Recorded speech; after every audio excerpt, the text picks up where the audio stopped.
Welcome to Beyond the Leash, the Captain Flynn Method. I'm Captain Flynn. Every week we'll talk dogs, training, behavior, and the incredible bond between people and their canine partners. Through real stories and practical lessons, we'll discover what makes dogs such remarkable companions. Now let's see what our dogs can teach us today.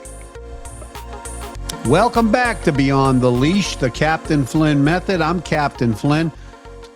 I've worked with dogs in some of the toughest environments imaginable, from military installation overseas to maximum security prisons, and also neighborhoods where families simply wanted a better relationship with their pets. And after all those years, I've come to a simple conclusion. One of the biggest mistakes that handlers make is not trusting their dog. Today, we're going to talk about why that happens, why it's important, and how one little Springer Spaniel taught me a lesson I've carried for over 40 years.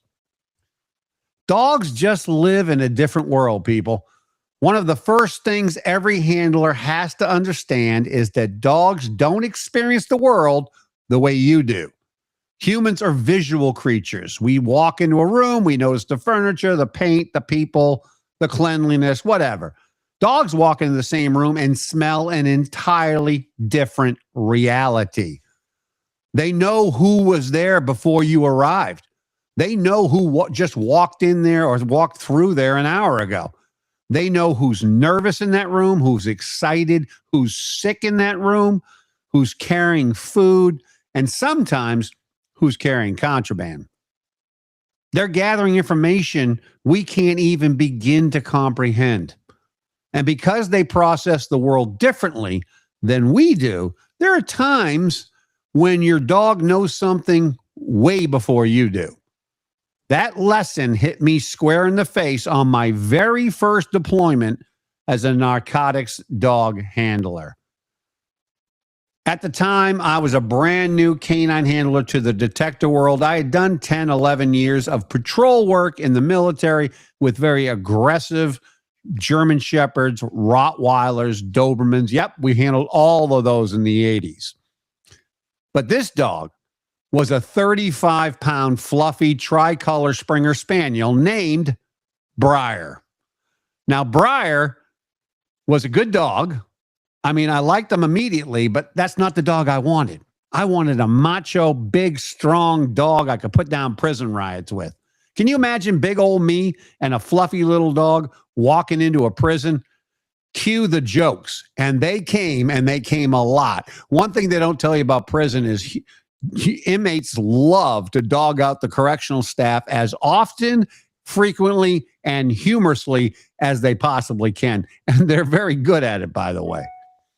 So I wasn't real excited about having Briar. We went through a 16-week training program together, and I was amazed by this dog. This dog, not only did we bond on a level that I'd never bonded with a working dog before, but he was amazing. His nose was unlike any other dog I had ever handled. He knew everything through that nose.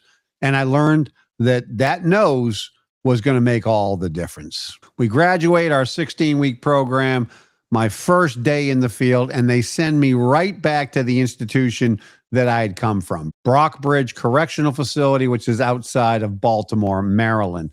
I had served there for a couple of years before I qualified for canine, and I can tell you that I loved my shift mates. They were amazing. There was 45 of us that went out every shift to try to keep this facility working and secure. It was a medium security facility with lots and lots of dormitories, which is a nightmare for correctional staff. Very violent, lots of things going on. But my shift mates and I, we had each other's backs. We made sure we got home safe each and every night. My first assignment was to do a roll call, which means all of the officers coming on for that duty are scanned by the dog. Actually physically scan the air around them with the dog, because we use non-aggressive breeds like Briar, Springer Spaniels, Goldens, Labs, dogs that are not known to bite, nor would they bite. The only place they bite is in court, but they bite deep there. So because of that factor, we could do people scans. And one of the biggest ones we did was staff going in, because staff corruption, unfortunately, in prisons is a very real problem. So I show up to Brockbridge, and it's like old home week. All the people on my shift are greeting me. I had seen them in a long time. Like I said, we were close. We were talking and laughing and joking.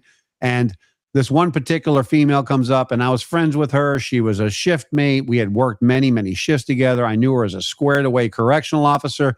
She was a mother, and she had 5 kids, and she was from the Baltimore area. Her name was Kim. Anyway, Kim comes up and gives me a big hug and says, "Flynn, I missed you. How you doing? XYZ. We talk and chat a little bit. When we're done, I ask her to sit down in a chair so I can scan her with the dog before she goes to her post." Halfway through the scan, Briar displays a classic bracketing behavior, indicates a place on her belt, sits, and looks directly at me. This, folks, is the final response. This is the alert. The dog is showing me that, in fact, there are drugs present here. I didn't believe him. I knew Kim. I had worked with her. She was a mother. She was a good correctional officer. There's no way. Something was off. So I ran Briar again. Every detector handler in the world will tell you never, ever do this. You can teach the dog some really bad habits. But I was young. I didn't trust him, so I did it again. Sure enough, he slams his butt down and looks at me like, "Dummy, give me my ball. I did my job." Sure enough, Kim had a bunch of drugs packed into her CPR pouch, which she was trying to deliver to her convict boyfriend. By the way, that was a shocking development to her husband, her 5 kids, and her career as a correctional officer. What did I learn from that? I learned that I need to trust my dog. Briar didn't care about Kim being a mother. He didn't care about her having a good track record as a correctional officer or was a good shift mate. He didn't care about any of that. What he cared about was the odor in one of her pouches and whether it indicated the presence of drugs, and it did. Now, here's the really important part, folks. The lesson today I want you to learn. It's not about Kim. It's not about corruption. It's not about contraband or drugs. The lesson is about me, because Briar was right the first time. The only one making a mistake that day was me.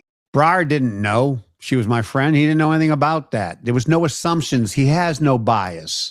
He has no emotions. He's just tracking odor. That day taught me something that shaped the rest of my career. Dogs don't care what you think the answer should be. Dogs just tell you what they know. The question is, are you listening? Now, some of you are saying, "Hey, that's a great story, Captain Flynn, but that's a narcotics dog. My lab sleeps on the couch and steals my socks." Fair enough. But the lesson is exactly the same, folks. You may not own a police dog. You may not own a military dog, but your dog is still gathering information every second of every day. And sometimes they're trying to tell you something. The question is, are you paying attention? Have you ever had your dog suddenly become interested in a particular person? Not aggressive, not barking, just unusually interested. Maybe they keep sniffing that person. Maybe they won't leave them alone. Maybe they seem unusually cautious around a particular person. Dogs notice changes in people way before we do. They changes in scent, changes in health, changes in stress, changes in behavior. There are countless examples of dogs alerting their owners to medical issues before they themselves know something is wrong. I myself have trained dogs to detect serious medical conditions in people. Or maybe your dog suddenly refuses to enter a room. Most owners say, "Well, he's just being stubborn." But dogs don't normally wake up looking for ways to annoy us. Not normally. Sometimes they're detecting something unusual, a strange owner, an animal in the wall, a gas leak, a sound we can't hear. Something has changed. Now, that doesn't mean that every hesitation is a warning sign, but it does mean you should pay attention before dismissing it. Here's another one. How many times has your dog told you somebody was approaching the house before the doorbell rang, or before your security cameras could alert you? Dogs hear and smell things long before we do. That's normal for them. What's amazing is how often we ignore it because we assume we know better. Oh, that's just a UPS guy. It's just a whatever. It's somebody walking by. No, you should check it out. You should listen to your dogs. Then there's illnesses. Many dog owners can tell stories about their dogs suddenly becoming clingy, following them everywhere, laying against a specific body part, acting differently. Weeks later, they discover they had a real medical issue. The dog wasn't reading medical charts. The dog wasn't making a diagnosis. The dog simply noticed a change in the odor coming from you. That's what dogs do. And if you've owned dogs long enough, you've probably experienced this. You're stressed, you're upset, you're angry, you're depressed. You haven't said a word, but somehow your dog already knows. Why? Because dogs read us better than we read ourselves. Body language, breathing, movement, scent, behavior. Dogs are paying attention when we aren't. Now, let's be clear. Trusting your dog doesn't mean believing your dog is magical. He's not. It doesn't mean that every bark predicts the future. They're not all of a sudden Nostradamus. It doesn't mean that strange behavior signals a crisis. But what it does mean is you need to pay attention. You need to observe. You need to investigate. You need to listen to what they're trying to tell you. The same lesson that Briar taught me applies to every dog owner listening to my voice today. Your dog is processing information differently than you are and beyond your level to comprehend. And sometimes your dog knows something way before you do. Listen to them. After 42 years of working with military dogs, prison dogs, patrol dogs, narcotics dogs, therapy dogs, service dogs, and family pets, I've learned this one thing. Dogs are constantly communicating with us. Most people simply haven't learned how to listen to them.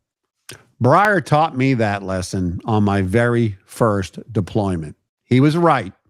I was wrong. And thankfully, he was persistent enough to tell me twice. Whether you're a police dog handler, a trainer, or an owner whose dog just likes to steal the covers from your bed in the middle of the night, the lesson is the same. Trust your dog. Not blindly, not emotionally, but enough to stop and ask, what is my dog trying to tell me? Because sometimes the smartest member of the team is the one walking on four legs. Hey, this is Captain Flynn with Beyond the Leash, the Captain Flynn Method. If you enjoyed this episode, like, follow, and share. And I would love to hear your comments in the comments section as well. And I'd love to hear from you. Tell me about a time when your dog knew something before you did. Until next time, remember, straight talk, real results, one leash at a time. We'll see you next time on Beyond the Leash. Thanks for tuning in. Thanks for joining me on Beyond the Leash, the Captain Flynn Method. I hope today's episode gave you a new perspective on the dogs in your life. If you enjoyed this show, please like, follow, and share. Until next time, remember, our dogs are always teaching us something. We just have to pay attention. Let's see what our dogs can teach us tomorrow. Thanks for tuning in. We'll see you next time on Beyond the Leash.